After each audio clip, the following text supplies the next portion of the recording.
Caros colegas de estudo, bora para mais uma. Então, dando sequência no nosso livro do Ed Cornell, o capítulo que a gente vai ler hoje é um capítulo um pouco extenso, e é o capítulo que talvez eu acho mais ou menos assim, que eu menos apliquei, que é o de iniciação de potros. Vocês vão entender por quê, tá? Mas antes de começar, eu queria mostrar duas coisas.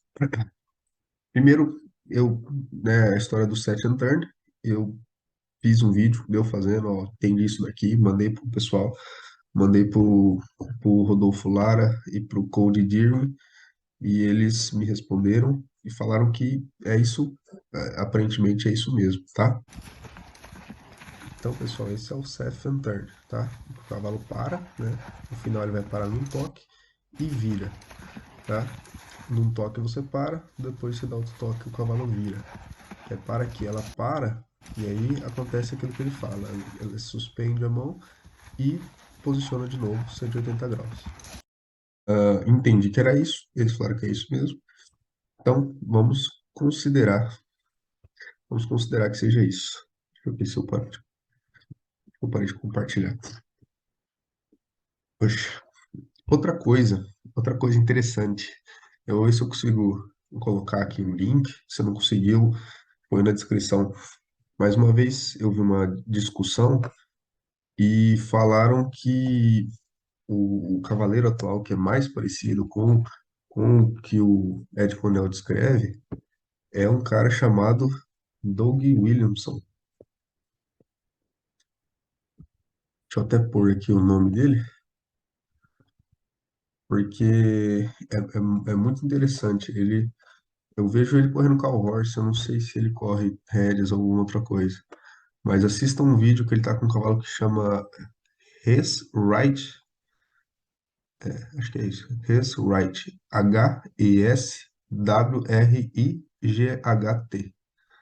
tá? His Right, ele tá com a camisa vermelha. Veja esse vídeo, assista os outros vídeos dele também. Falaram que o cavalo dele, né, é o mais próximo, né, o jeito de montar tudo é o mais próximo do que era o do Ed Conel, tá bom? Eu vou ver se eu ponho o link aí para vocês. Mas vamos começar com o livro, então. Então, no começo do capítulo, ele já fala assim, ele já fala que é importante o jeito que você vai ensinar, o jeito que você vai iniciar, o jeito que você vai dar sequência no treinamento, né? Porque um começo ruim significa uma valiosa perda de tempo, né? E aí fica a reflexão. Tem muita gente que às vezes quer economizar na doma, quer investir na hora de treinar ou quer mandar para treinar logo. De certa forma, eu entendo, né? A doma no potro não é muito valorizada, infelizmente, né? Então, eu entendo por esse lado. Mas eu concordo com ele que uma doma bem feita, uma base bem feita, é muito importante e vale a pena investir, né? Ah, Aí ele fala que os potros, né, a potrada, tem que estar com um bom score corporal na hora que você vai iniciar. Mais para frente ele fala isso de novo. Por quê? Ele fala o quê? Alguma hora ele vai ter que engordar, alguma hora você vai ter que recuperar esse potro. Então é melhor já pegar esse potro já, né, numa condição física boa, né? Ao contrário do que alguns dizem, né, que eu já vi alguns falarem de tem que cortar a ração na hora de domar, porque senão fica com muita energia e tal, tal, tal, tal. Eu, inclusive, né, eu gosto que meus potros engordem no, enquanto estiver domando. Eu gosto que eles, se chegar aqui meio magrinho, eu às vezes trabalho um pouco mais leve, assim. Eu gosto deles não gordo, né? Não gordo. Porque o potro gordo, para mim, também não é muito aconselhável, não é muito saudável, né? Mas eu gosto de um potro no score bom, tá? Voltando aqui pro livro, aí ele fala que alguns estilos vão iniciar o potro com 2 ou 3 anos, principalmente na Califórnia, tá? Lembrando que a gente está falando de 1960, né? Quando esse livro foi impresso a primeira vez. 1952, desculpa. Ah, Por quê? Porque lá as montadas eram mais leves, né? Eles tinham mais, fazer mais trabalho de chão, é, e esse era um fator. E esse era um fator. Ele falava que esses pontos que são iniciados de 2 a 3 anos são mais fáceis de iniciar, né? Ele fala, são mais fáceis de torná-los gentis. Se a gente não machucar eles ou trabalhar eles demais, né? Não dá um excesso de trabalho. Aí os pontos que estavam no rancho grande, né? Que já ia começar aquele trabalho mais, assim, já ia sair da doma num trabalho mais pesado. Aí iniciava-se dos 3 aos 5, né? Que eram os pontos que ele inclusive fala são mais propensos a corcoviar. Domei muito pouco ponto de mais de 3 anos, mas não senti grande diferença, assim, não. Não senti grande diferença. Eles são, para mim, da minha experiência, né, eles têm um temperamento um pouco mais definido, né? Mas não achei tão mais complicado. Na verdade, eu achei até uns pontos mais sérios, assim. Mas enfim. Aí ele escreve o processo que se fazia antigamente, antes de 1950, tá? O processo era o quê? Eles maniavam o pé, né? Levantavam o pé para cima, né? Faziam um pé de amigo, passavam uma mão no saco, selavam o potro, montava, se pulava, tudo bem. O que que eles faziam? Batia o chicote no focinho do potro. Esse é o trabalho do cowboy nesse momento, tá? O potro fica com medo de corcoviar. Então, cada pulo, eles davam uma arreiada no focinho do potro. Eles só chicoteavam, só faziam isso enquanto o potro estivesse pulando, e eles não esporeavam, tá? Eles só iam esporear um potro se fosse um potro que já estava pulando direto, assim, aí eles esporeavam para colocar mais pressão, né? Para colocar bastante pressão no potro, tornar aquilo bem, bem ruim para ele. Mas, a princípio, né, não esporeava.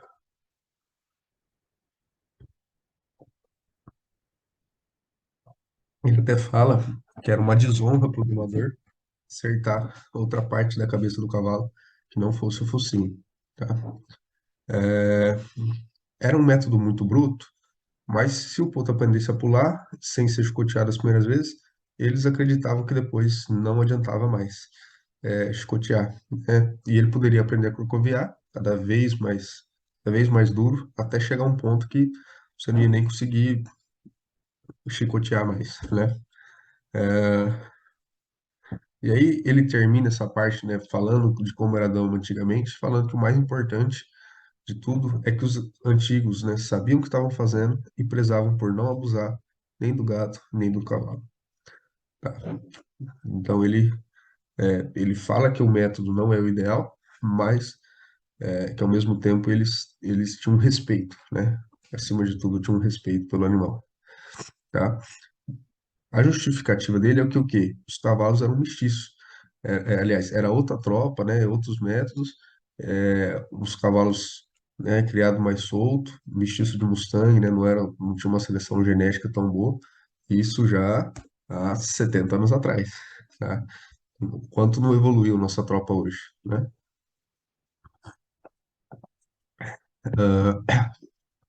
Por isso, chicotear não é mais necessário, ele fala, né? Com a tropa de hoje em dia dele, 1950. Os pontos atuais são muito espirituosos para isso. É mais recomendado a gente investir mais tempo no trabalho de chão, né, para evitar aquele corcoveio. Agora, se um ponto tiver o pulo escondido, que a gente chama o pulo escondido, se ele tiver esse ímpeto de corcoviar, ele vai corcoviar de qualquer momento. Então, é melhor tirar esse pulo logo e chicoteá-lo assim que possível, né? Então, ele não descarta a técnica, né? Chama de técnica de chicotear o potro para ele ficar com medo de pular. Aí ele fala que ele recomenda pegar apenas 5 pontos por vez, tá? Então, tem uma tropa para domar, vou pegar 5, domo, depois eu mando mais 5. Mas a gente vai ver aqui que as sessões de doma dele, né, que é uma crítica minha ao que ele fala aqui, eu vou chamar de método também, porque ele mesmo fala que é um manual, né? É que é muito longo, eu achei muito longo. A gente vai ver isso aí mais pra frente, tá? Então, apenas 5 pontos por vez, especialmente se forem pontos para Hackamore, né? Para usar Hackamore. Se eles estiver com energia sobrando, né? Se a gente não conseguir dar a carga de trabalho que eles precisam, eles vão tirar vantagem tentar tirar vantagem do cavaleiro. Isso é uma coisa que eu não concordo muito também. Por isso eles precisam estar em um bom estado físico. Ah, os pontos devem ser charreteados no começo, mas não precisa de muito no começo. Alguns vão precisar mais que outros. Depois que forem iniciados, não vão precisar muito mais disso, apenas se for necessário.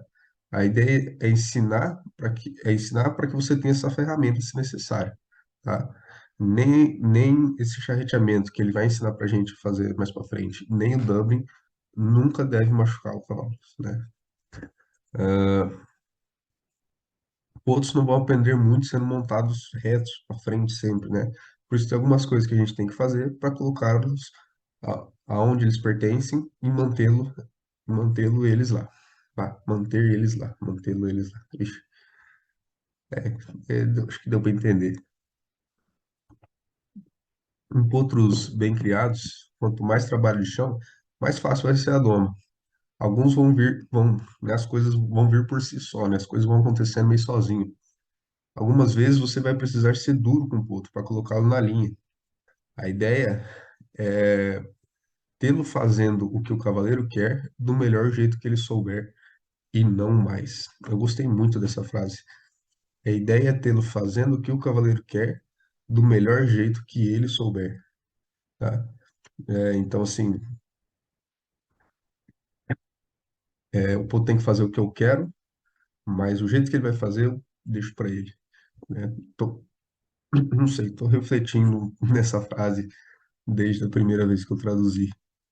E talvez eu faça um outro vídeo daqueles de reflexão em cima dela, tá? Um cavaleiro nunca pode brigar com um cavalo desse e ganhar. Ele não desiste. Um cavalo desse que ele fala, é esse cavalo bem criado, né? Eu imagino que seja um cavalo espirituoso, assim, um cavalo que seja forte, né? Que seja forte fisicamente, forte no espírito, né? Mas, assim, né? Por que brigar também, né? Esses poços vão ter a tendência de bater o rabo, ficar chacoalhando o rabo, até eles aprenderem a realmente trabalhar. Por isso, deve ser iniciados de maneira leve. Se o cavaleiro dinamitar, ele usa essa palavra, dinamitar seu ponto no início, esse bater de rabo vai fixar em sua mente. Então, se você está vendo um cavalo domado, né, que a hora que está trabalhando fica batendo muito rabo, aquele bater de rabo nervoso, não é só de espantar mosca, foi porque o cavaleiro pegou muito duro com ele no começo, né? Ele fala que o rabo do outro não deve ser amarrado por 1 ou 2 semanas. É, eu acho que ele fala amarrar de tipo trançar, né? De alguma coisa assim.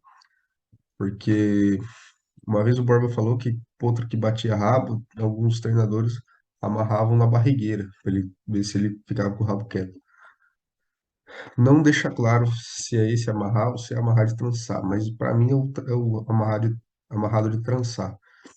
Porque tem ponto que realmente, ó, quando você trança, quando você faz um nó lá, alguma coisa, ele fica incomodado, né?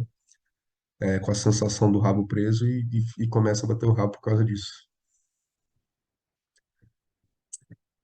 Esses pontos bem criados têm a tendência de serem embuchados, por isso aperte a barrigueira devagar, né? Eu recomendo e eu faço de apertar a barrigueira em 2 ou até 3 estágios.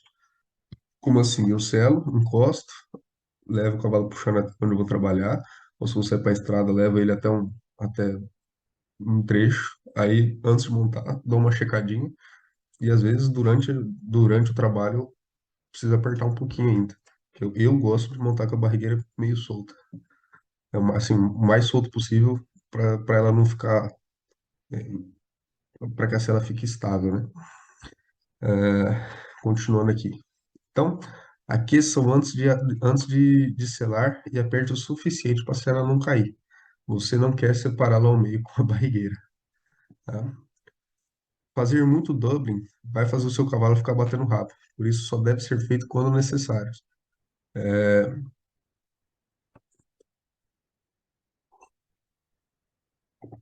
eles devem ser iniciados sem esporas até estarem indo bem, né? E aqui fica o meu adendo, colocar mais pressão num ponto que não está entendendo a pressão que está colocando, só vai deixar ele confuso, só vai deixar ele nervoso. Especialmente na Califórnia, os pontos são amarrados na cocheira à noite. Isso os amansa rápido, mas deve ser feito amarrando o pescoço e não colocado no cabresto. A única coisa a agir no focinho do cavalo de racamor é o racamor, tá? Eles prezavam muito por essa sensibilidade aqui, né, do focinho. O cabresto vai deixar ele duro no focinho, né? Vai ficar aquele contato constante ali, sem significar muita coisa. Eles acreditavam que isso tirava a sensibilidade do potro, tá? Então, essa corda que está no pescoço, né? Ela deve estar folgada o suficiente para sair se o cavalo estacar, né? Se o cavalo se jogar para trás. O que que acontece? O que que eu entendi? Você colocou ali um laço, né? E amarrou aqui no pescoço do cavalo. Se ele estaca para trás, né? Ele puxar para trás, às vezes a corda calça aqui na ganacha dele, né? E aí ele começa a se enforcar, começa a ficar mais desesperado, puxa mais para trás, enforca mais ainda, né? E o laço, a argola do laço rola aqui para cima, né? No meio da orelha. Ele começa a puxar para trás, se enforca, né? Ele até fala que é melhor ter um cavalo solto que um cavalo morto. Então, o que que ele fala para prevenir isso? O melhor jeito é você colocar uma tirinha de couro, uma fivela, tá? E uma argola. Por quê? A argola, se ele estacar, a argola vem aqui para trás, vem para baixo. E aí a pressão vai para a nuca, não vai aqui para a garganta. E se isso não acontecer, a argola ou a tira de couro ou a fivela arrebenta, tá? Então, continuando a técnica dele de doma. A primeira coisa a se fazer em um potro após pegá-lo é manear o seu pé para cima, né? O famoso pé de amigo. Passar uma lona ou uma manta gentilmente em seu corpo. De alguma forma, isso tira o medo deles. O pé dele não deve estar amarrado muito longo no começo, porque senão ele vai se cansar e vai lutar demais. Todos vão brigar no começo, por isso o ideal é ter uma tira de couro com uma argola, assim ele não se queima. Vou mostrar aqui no detalhe, para quem nunca viu um pé de amigo, e já mostrar essa tira de couro que ele fala para usar no pé do potro. Eu- aqui. Então, o pé de amigo é isso aqui, tá? Amarrar o pé do potro no pescoço e a tira de couro aqui que ele fala, tá? Com uma argola. A corda realmente, se ele briga um pouquinho, a corda queima ali, demora a sarar, tem cavalo que manca. Então, é por isso que ele fala para usar essa tira de couro. É tipo, puxa, eu já vi pessoal de reprodução usa para quando vai coletar garanhão, amarra o pé da égua que tá no cio para não dar coice no garanhão. Então você acha meio fácil isso daí no mercado aí. Continuando. Todo potro deve ser domado de maneia, na mão e nos pés, mas a maioria não precisa ser domado nos pés, sabe? Só nas mãos. Depois de todo esse processo, devemos selá-los e soltá-los. Soltá-los, né, só de sela. Eles provavelmente vão pular, mas isso não significa nada a princípio. É aqui que começa, aqui que começa o porquê de pegar só 5 pontos por vez. Deixe os selados por 3 a 4 horas. Não é bom trabalhar um potro demais, não é bom trabalhar demais os potros verdes. Meu, se 3, 4 horas, tudo bem que esse potro só tá de sela, né? Mas eu acho muito, 3 a 4 horas. Potrinho de começo assim, eu procuro trabalhar meia hora, às vezes 20 minutos. Eu selei, se corcoviou, passou aquele momento, aquele negócio de corcoviar ali no começo. Fez umas transição para galope, voltou, foi para galope, voltou, parou de pular, tirou a sela e vai para casa. Esse é o meu método. Continuando. No próximo dia, solte-os de sela por meia hora. Eles vão provavelmente pular menos. Pegue e coloque o bridão com uma cordinha para não passar a língua. Aqui ele até coloca uma imagem, depois eu mostro. Pensando em fazer um vídeo mostrando para vocês isso aqui. Isso aqui o Borba me ensinou também, e eu vi também lá no Global Ecos, um cara fazendo. É esse aqui, ó, essa cordinha aqui, ó, tá? A gente amarra ela no bocal do bridão, passa ela aqui por cima e amarra no topete, que é pro potro não ficar passando a língua por cima da embocadura. Precisa? Na minha experiência, não, tá? Eles passam a língua, vê que é desconfortável e não vai muito, eles aprendem a ficar com a língua quieta embaixo da embocadura, tá? Então ele fala, né? Isso vai prevenir que ele passe a língua por cima do bridão e não vai agir nas barras, né?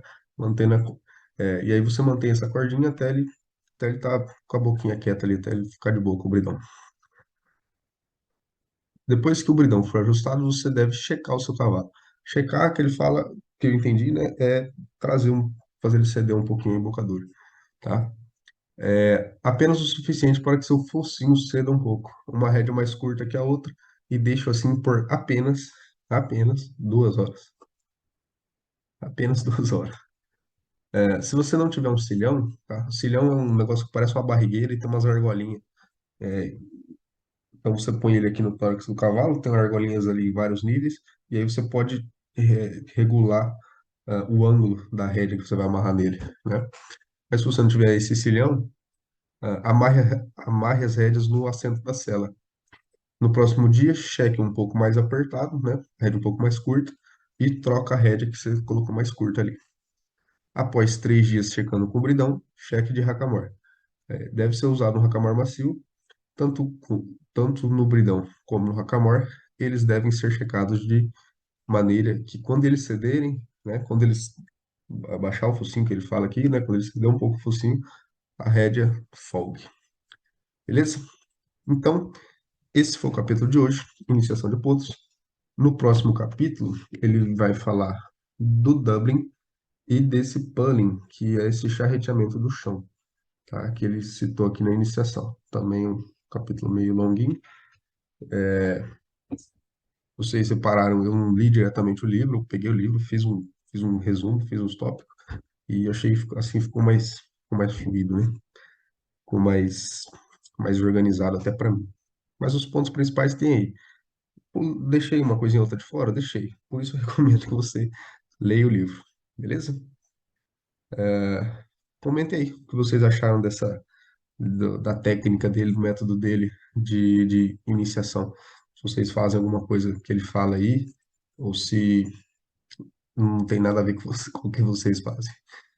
Beleza? Então, o vídeo de hoje é isso. Espero que tenham gostado. Valeu e até a próxima.